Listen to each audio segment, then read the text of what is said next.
नमस्कार दोस्तों, स्वागत है आप सभी का एक बार फिर से हमारे यूट्यूब चैनल पे। मेरा नाम है सुमित मुरारी। आई होप आप लोग सब अच्छे होंगे, ईमानदारी की तैयारी कर रहे होंगे। देखिए, उत्तराखंड यूके ट्रिपल एससी के जो एग्जाम होने वाले हैं उसके रिगार्डिंग जो वीडियो चल रही थी हमारी, ठीक है, तो उसमें आज अगला पार्ट रहने वाला हमारा उत्तराखंड के कुछ कुमाऊनी गढ़वाली जो मुहावरे हैं, जो कुक्तियां जो पूछी जा रही हैं अभी, ठीक है, तो उनको आज देखेंगे। क्योंकि हमने कहा था कि जो उत्तराखंड का कल्चर वाले जो पोर्शन है जहाँ से क्वेश्चन पूछे जा रहे थे उसकी कंटिन्यूसली मैं वीडियो डाल रहा हूँ। ये चौथी वीडियो रहेगी आज आपकी। अगर आपने पहले की वीडियो नहीं देखी है तो आप प्लेलिस्ट में जाके उनको देख सकते हैं। तो आई होप आपको चीजें पसंद आ रही होंगी, आपको चीजें याद हो रही होंगी जैसे मैं करवा रहा हूँ आप लोगों को छोटी छोटी वीडियोज में, आपकी ज्यादा बर्डन भी नहीं हो रहा है। क्योंकि आप स्टैटिक के ऊपर ध्यान दीजिए, ठीक है। आप स्टैटिक कीजिए, बाकी जो 90 नंबर का स्टैटिक पोर्शन, 10 नंबर का जो कल्चर वाला पार्ट है ये मैं कवर करवा दूंगा आपको। क्वेश्चन आने वाले होंगे तो यहीं से आ जाएंगे आपको, ठीक है। साथ ही आपका जो बाकी रीजनिंग का पार्ट पार्ट है उसको आप करिए। बाकी जो इंपॉर्टेंट वीडियोस आएंगी, ट्रिक वाली, कैलेंडर की ट्रिक होगी, जो आपकी क्लॉक वाली होगी, डायरेक्शन वाली होगी, वो आपको मैं करवा दूंगा, ठीक है। अभी टाइम है, बट अपना आप अच्छे से रिवीजन कीजिए। और जो चीजें अभी देखिए, रिवीजन तो अभी कह सकता हूँ जो आप पढ़ रहे हैं उसको रिवीजन भी कीजिए। बट अभी आपको लगता है कि जिस टॉपिक में आपको चीजें नहीं आ रही हैं, जहां आप फंसते हैं, उसको कवर कीजिए। क्योंकि अभी बहुत टाइम है एग्जाम के लिए, ठीक है। मतलब 115 दिन का टाइम है, तो बहुत टाइम होता है वो। तो ऐसी चीजों को कवर करिए, ठीक है। तो चलो, आज की वीडियो आपके लिए मुहावरे वाली है, अच्छे देखिए और यहीं पे इसको याद कीजिए। नोट्स बनाने तो बना लीजिए। देखिए, जैसे मैं 15 दुकोक्तियां करवाऊंगा तो उसमें से आपको जो याद नहीं हो रही है, जो आपको लग रहा है कि याद नहीं हो रही है, उसी को लिखेंगे। बाकी एक्स्ट्रा आप बर्डन अपने लिए नहीं करेंगे, एक एक चीज को नहीं नोट करेंगे। क्योंकि जब आप 115 दिन के बाद चीजों को रिवाइज करेंगे एग्जाम के टाइम पे, तो आपके पास मोटी कॉपी नहीं होनी चाहिए, ठीक है। आपको एक शॉर्ट नोट होनी चाहिए जो कि आपको क्विक रिवीजन में हेल्प करे। तो चलो इसको स्टार्ट करते हैं। देखिए, आज रहेगा कुमाऊनी गढ़वाली मुहावरा क्लास रहेगी चौथी हमारी, ठीक है। कल्चर वाली क्लास चौथी रहेगी, इसमें हम अलग अलग चीजों को देख रहे हैं। चलिए, पहला है आज का यहाँ पे, ये रहने वाला है। अगर क्वेश्चन यहाँ पे पूछता है कि हाथ खिंचण,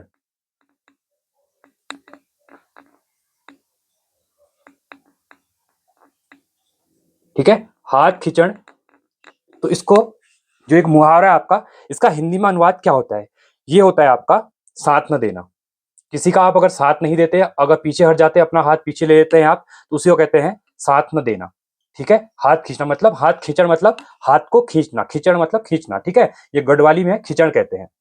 पीछे लेना मतलब किसी चीज को पीछे लेना, साथ न देना, ये इंपॉर्टेंट है। पहला आपको यहाँ पे याद हो गया होगा वो, ठीक है। चलिए, अगला देखते हैं। सेकंड रहेगा हमारा आज का यहाँ पे, ये रहने वाला है आंख दिखोण, ठीक है। इंपॉर्टेंट है। देखिए, ये उत्तराखंड के, अगर कोई उत्तराखंड जो बोली भाषा है, आप बोलते हैं गढ़वाली कुमाऊनी, तो आप लोगों के घर में ये चीजें बोली जाती होंगी, ठीक है। तो आंख दिखोण, देखिए आंख दिखोण से ही लग रहा है आपको, अगर एग्जाम में ये आता है तो आपको याद, अगर नहीं भी पढ़ा था आपने इससे पहले, तो आपको डायरेक्टली से एलिमिनेट भी क्वेश्चन को यहाँ पे आप लोग कर सकते हैं, ठीक है। इसका मतलब होता है गुस्से से देखना किसी को। आपने देखा है ना, क्या कहते हैं, आंख दिखा रहा है, देखो आंख दिखा रहा है कहते हैं ना, ठीक है।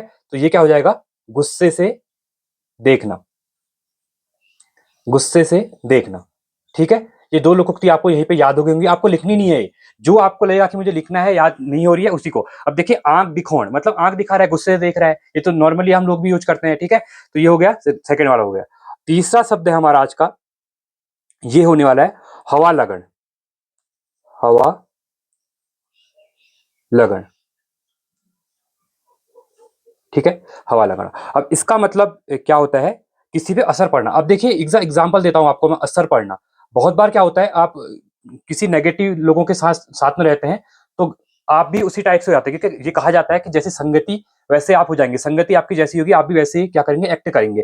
तो बहुत बार क्या होता है, आप किसी गलत संगति में पड़ जाते हैं, तो वहां पे कहा जाता है कि हाँ, इसको क्या हो गया, हवा लग गई है, उसकी मतलब हवा लग गई, या फिर इसके ऊपर असर पड़ गया है, ठीक है। इसको अलग अलग वे से भी देखा जाता है कि मतलब ये यूज कहाँ पे हो रही है, जो मुहावरा हमारा कहाँ पे यूज है वो आपको देखना पड़ेगा। बट हवा लगना का मतलब होता है कि असर पड़ना, किसी के ऊपर अच्छा असर ही पड़ता है, बुरा बुरा भी, ठीक है। यहाँ पे दो चीजें होती है, एक नेगेटिव भी होता है, एक पॉजिटिव भी होता है, ठीक है। अब वो किस टाइप पे हवा लग रही है वो देखना है। अब बहुत बार क्या होगा, आप किसी अच्छे के साथ रह रहे हैं तो उसके जैसे आपको उसका असर पड़ेगा, तो उसके जैसे आप चीजें बन जाएंगे। बट मोस्ट ऑफ कारण क्या होता है कि ये नेगेटिव में यूज किया जाता है, बट आप कहीं भी इसको यूज कर सकते हैं, ठीक है।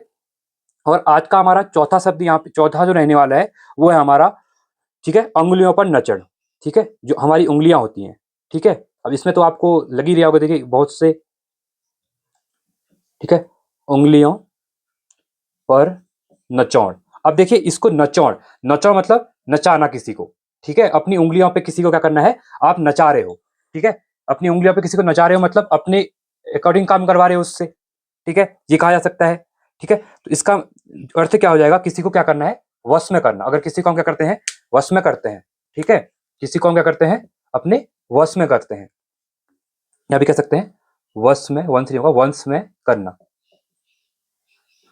ठीक है, ये इंपॉर्टेंट हो जाएगा। ये क्वेश्चन ऐसे पूछे जाते हैं, उंगलियों पर नचना मतलब अपनी उंगलियों पर नचाना, मतलब किसी को अपने वश में करना, ठीक है। तो ये हो जाएगा आपका चौथा हो जाएगा आज का। चलिए अच्छा पांचवा देखते हैं हम, ठीक है। आपको चीजें याद हो जा रही होंगी, ठीक है। अगर देखिए किसी में आपको लग रहा है कि थोड़ा इनको एक्सप्लेन करो, मैं देखो यहाँ पे एक्सप्लेन क्या करना था, जैसे उंगलियों, अब उंगलियों को पता है उंगलियां जो होती है अंगुलियां हो जाएंगी, नचौड़ जो नाचना होता है, ठीक है, इतना एक्सप्लेन कर सकता हूँ। बाकी आपको इन शब्दों का मीनिंग ही समझाना है मुझे, बाकी तो आपको याद ही करने हैं, ठीक है। तो ये हो जाएगा। अब आज का हमारा जो पांचवा रहने वाला है वो है गिणय बाधन, ठीक है। ये इंपॉर्टेंट होता है, ऐसे क्वेश्चन एग्जाम में पूछे जा सकते हैं, ठीक है। ये हो जाएगा गिणय बाधन, ठीक है। देखिए इसका मतलब क्या होता है, गिणय बाधन का अर्थ यहाँ पे क्या होगा, इसका मतलब अच्छी तरह से याद करना किसी को, ठीक है, अच्छी तरह से याद करना। अब बहुत बार क्या होता है ना, आपने देखा होगा गांव घरों में ऐसे शब्द बोले जाते हैं कि कोई चीज होती है तो उसे कहते हैं ना तूने अभी तक गिने बांधे रखा है, मतलब तूने अभी तक उस चीज को क्या कर रखा है, याद कर रखा है। मतलब कहते हैं कि अरे वो तो बहुत पुरानी बात हो गई है, साल पहले की बात थी, बट हाँ वो क्या होता है अभी उसका तूने मेरे ऐसा किया था या वहां पे ऐसा हुआ था, तो वो गिने बांधन मतलब उसने बांध रखा है, उसको अभी भी अपने पास को रख रखा है, मतलब अपने पास बांध रखा है, ठीक है। तो अच्छी तरह से उसने क्या करा है, याद करना, अच्छी तरह याद कर रखा है। बहुत बार ऐसे भी कहते हैं कि अच्छे से गिने बांध ले, मतलब कहीं जा रहा है तो याद कर ले तूने ऐसा काम करना है, तो अच्छी तरह से याद कर ले, गिरे बांध ले मतलब अपने ऊपर इसको अच्छी तरह से जकड़ ले, मतलब ठीक है इस बात को। चलिए आपका छठा रहेगा आज का, ये रहेगा भांग उद बुड़ भाग उंद बुसु वर्ण पर्ण, ठीक है। इसका मतलब क्या होगा, देखिए आपको नया लग रहा होगा, पूरा नया शब्द है, ठीक है। भाग उद बुसु पर्ण, ठीक है। इसका मतलब होता है नासमझी करना, क्या करना, नास समझी करना। बहुत बार आपने देखा होगा नासमझ लोग होते हैं, जो नासमझी टाइप का लोग कहते हैं, तो उससे कहते हैं कि भांग उद बुसु पर्ण, ठीक है। तो ये याद रखा, इसको भी आप लोग क्या करेंगे, याद करेंगे। तो ये हो गए 6 हमारे, ठीक है, आपने नोट कर लिए होंगे, मैं इसको रीच कर रहा हूँ, ठीक है। तो इसके बाद हम आगे देखते हैं अगले शब्द हमारे पास कौन से हैं आज के, ठीक है। तो आई होप आपको चीजें पसंद आ रही होगी, जो मैं छोटी छोटी वीडियोज करवा रहा हूँ आपको, क्योंकि ये अलग टाइप कंटेंट है, आपको यूट्यूब में भी बहुत कम ही मिलेगा, ठीक है। तो मैंने सोचा था कि आप, क्योंकि आप लोग बहुत इधर उधर भाग रहे हैं बुक्स के लिए, देखिए ये अलग अलग बुक से मैं सोर्स लेके आ रहा हूँ, ठीक है, क्योंकि हर बुक में दिया हो अलग अलग बुक है। अब अगर हर बुक को आप लोगे तो मार्केट में 300-300 रुपए की एक बुक है, चलो बुक तो पैसे की बात तो है, साथ ही साथ एक बुक में 300 से 400 पेज है। अब ये नहीं देखिए 3 से 4 क्वेश्चन पूछे जाने वाले, ठीक है। अब आप क्या करेंगे, 6-7 बुक्स को पढ़ेंगे, 8-9, आपके पास टाइम इतना कम है, स्टैटिक का पोर्शन आपको 90 मार्क्स का वो अलग से करना है, और आप अलग अलग बुक को लेके पढ़ेंगे इनके लिए, तो आपको समझ में आएगा कितना याद करना है, कितना पढ़ना है। तो ये जो शब्द कराऊंगा मैं, जो इंपॉर्टेंट 3-4 महीने हमारी वीडियोज रहेंगी, तो इन्हीं में से कहीं ना कहीं आपके 4 से 5 क्वेश्चन इजीली बन जाएंगे, तो आपको एक्स्ट्रा एफर्ट यहाँ पे नहीं करना है। देखिए ये क्वेश्चन ऐसे हैं, ये आएंगे तो ठीक है, बाकी इनको स्किप भी कर सकते हैं अगर नहीं समझ में आ रहा है तो, बट आपको ये करने पड़ेंगे, क्योंकि देखिए मेरिट जो जाएगी 70, 75, 80 के बीच में जाएगी, और 100 नंबर का पेपर है, तो आपको क्या करना है, 20 क्वेश्चन तो छोड़ने ही छोड़ने वहां पे जो आपको नहीं आएंगे बिल्कुल, ठीक है।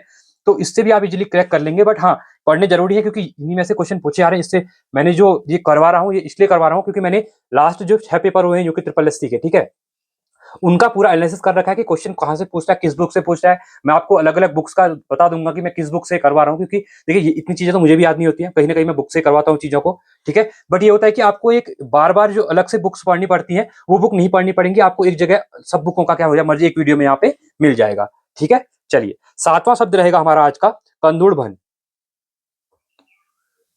कंदूड़, ठीक है, भन, ठीक है। अब इसका मीनिंग क्या होता है, तो इसका मीनिंग होता है चुगली करना। आप लोग बहुत बार क्या करते हैं, चुगली करते होंगे दोस्तों की, ठीक है, या गांव घर में भी देखा होगा, भाभी आंटियां करती चुगली करती हैं, ठीक है। तो उसे कहते हैं कंदोड़ भन, चुगली करना किसी की, ठीक है। और आज का हमारा 8वां रहने वाला है यहाँ पे, ये है संग्रांत बजोन, संग्रांत बजौन, ठीक है। अब संग्रांत बजौन इसका मतलब क्या होता है, ठीक है।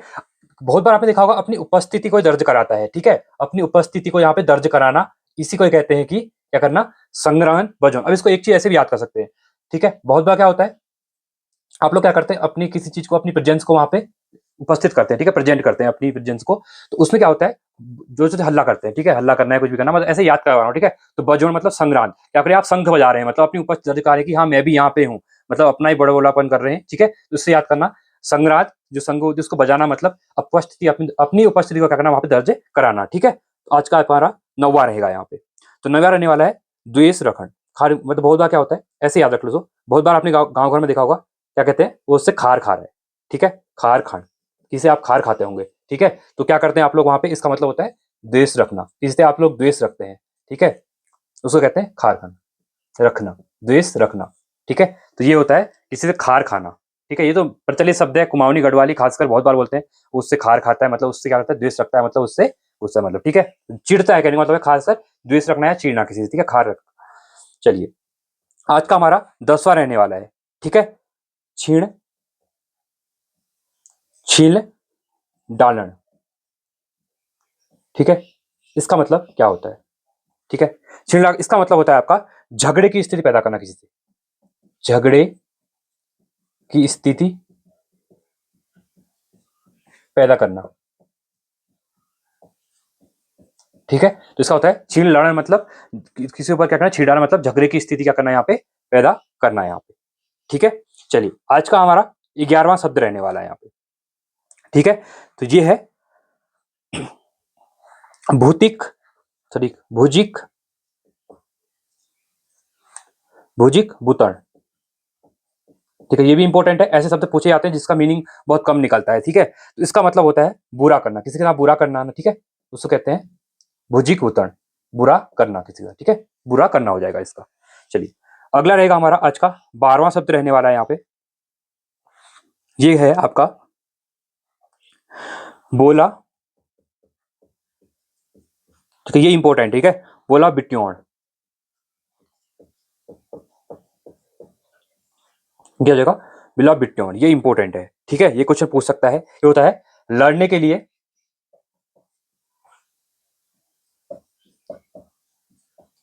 तैयार रहना, ठीक है। तो ये हो गया बोला बिट्योण, ठीक है, ये इंपॉर्टेंट है। भुजिक बुतण, बुरा करना, बोला बिट्योण, लड़ने के लिए तैयार रहना, छिल दाड़न, लड़ने की स्थिति पैदा करना, खार खान, देश रखना किसी के साथ, संग्रांत बजौन, मतलब क्या कर रहे हैं आप, संग्रांत बजा रहे हैं, मतलब बहुत ज्यादा वो हल्ला कर रहे हैं, उपस्थिति दर्ज करा रहे हैं अपनी, और कंदूड़ भरने चुगली करना है, ठीक है। एक दो और देख लेते हैं, ठीक है। आज की वीडियो छोटी, देखिए वीडियो छोटी अच्छी है, क्योंकि ज्यादा मैं कराऊंगा तो ये चीजें ऐसी होती है आपको फिर बोर कर देती है, ठीक है। तो आप क्या करेंगे, इनको अच्छे से पढ़ नहीं पाएंगे। छोटी छोटी वीडियोज में कराऊंगा तो इससे क्या होगा कि आपको चीजें क्लियर होती रहेंगी, ठीक है। देखिए, 13वां है, अगला है हमारा डोरी, ये इंपॉर्टेंट है, ठीक है, ये पूछ सकता है एग्जाम में, डोरी लगन, ठीक है। तो डोरी लगन का इसका मतलब होता है देव दर्शन। देखिए, अब डोरी लगन इससे आपको अलग रहेगा, यहाँ पे कुछ अलग अलग एग्जाम्पल दे देगा, कभी कह देगा कि निमंत्रण मिलना, सहभागिता करना, ठीक है, या कुछ और दे देगा। तो यहाँ पे इसका जो डोरी लगन का मतलब होता है, ये होता है देव दर्शन। और ऐसे शब्द पूछे जाते हैं क्योंकि आप जहां पे चलते कि अच्छा इसका मीनिंग तो होगा, रिलेट ही नहीं कर पाएंगे। अब डोरी लगन का मतलब कहीं ना कहीं लग ही नहीं रहा है देव दर्शन का अवसर मिलना, ठीक है, दर्शन का अवसर मिलना, ठीक है, ये इंपॉर्टेंट है। और ऐसे ही क्वेश्चन ज्यादा देखे जाते हैं एग्जाम में, क्योंकि ये खासकर पूछे जाते हैं क्योंकि इनका मीनिंग कहीं ना कहीं यहाँ पे मिलता नहीं है, ठीक है। इसके बाद हमारा अगला यहाँ पे शब्द रहने वाला है, ये रहने वाला है आपका, अगला रहेगा, लास्ट हमारा रहेगा आज का, ठीक है, खो बाग, खो बाग बरण, ठीक है, ये इंपॉर्टेंट है, ऐसे भी पूछे जाते हैं एग्जाम में क्वेश्चन। इसका मतलब होता है अत्यधिक, जब आप बहुत ज्यादा क्रोधित हो जाते हैं, बहुत ज्यादा आपको गुस्सा आ जाता है, ठीक है, उसको कहते हैं, बहुत बार आपने देखा होगा, देखो इसको मैं ऐसे याद कर रहा हूँ, बहुत बार कहते हैं ना बाघ बन गया है, मतलब गुस्सा हो रहा है, बाघ बहुत, ये कुमाऊनी गढ़वाली में कहावत है, कहते हैं कि बहुत ज्यादा बाघ बन रहा है, ठीक है, मतलब बहुत ज्यादा गुस्सा आ रहा है, इसको बाघ मत बन, क्योंकि बाघ को गुस्सा आता है। तो खो बाघ बन मतलब अत्यधिक क्या करना, क्रोधित होना, क्रोधित होना, ठीक है, ये इंपॉर्टेंट है क्योंकि ऐसे बनते, अब चीजों को जब आप धीरे पढ़ेंगे आपको पता चलेगा बाघ मतलब ऐसे इसी में अत्यधिक क्रोध में यूज किया जाता है, डोडी लगन इस टाइप से होता है, ठीक है। जैसे मैंने उंगलियां उंगलियां बोला, तो उंगलियां मतलब अपनी उंगलियों पे बात कर रहा है किसी चीज के बारे में, ठीक है, ये इंपॉर्टेंट चीजें होती है, ठीक है। तो ये रही वीडियो, आई होप कैसी लगी वीडियो बताइए, वीडियो को लाइक कीजिए आप लोग, चैनल को सब्सक्राइब कीजिए, और आपको पढ़ाया अच्छा लग रहा है तो आप मुझे सपोर्ट कर सकते हैं ऐसे ही, ठीक है। तो चलिए अगली वीडियो में मिलते हैं। चलिए, आई होप आपको वीडियो पसंद आई होगी। लोगों को क्या कैसी लगी आप ज़रूर बताएँ कमेंट करके। साथ ही अगर आपको लग रहा है कि किसी टॉपिक पे आपको वीडियो चाहिए तो आप कमेंट कर सकते हैं, तो उस टॉपिक के ऊपर वीडियो मैं लेके आऊँगा। देखिए, पूरा सिलेबस कराना अभी में टॉप जो है वो पॉसिबल नहीं है मेरे लिए। हाँ, जहाँ से एग्ज़ाम में क्वेश्चन पूछे जा रहे हैं, जहाँ मुझे लगता है कि जैसे कुछ इकोनॉमिक्स के अंदर स्कीम है, करंट अफेयर है और साथ ही साथ जो कभी-कभी कमिटीज़ पूछ ली, जैसे तेंदुलकर समिति किससे रिलेटेड थी पूछ लेता है, ठीक है? नरसिम्हन कमिटी किससे रिलेटेड, चिल्लिया समिति का संबंध किससे था? तो कर रिफॉर्म वाली जो चीज़ें हैं, वो मैं आपके लिए स्पेशल वीडियो लेके आऊँगा, जहाँ से एग्ज़ाम में श्योरली क्वेश्चन पूछता है। जैसे जो ऑर्गेनाइज़ेशन होती है, वहाँ पे कौन से मेंबर जुड़े हुए हैं नए, तो ये सब करंट अफेयर वगैरह मैं आपके लिए कवर करवा दूँगा। साथ ही इकोनॉमी के भी इंपॉर्टेंट चैप्टर जो रहेंगे, उनको भी मैं यहाँ पे स्कीम के तौर पे कवर करवा दूँगा, ठीक है? तो चलिए, आज के लिए इतना ही। Thanks for watching. जय हिंद, वंदे मातरम।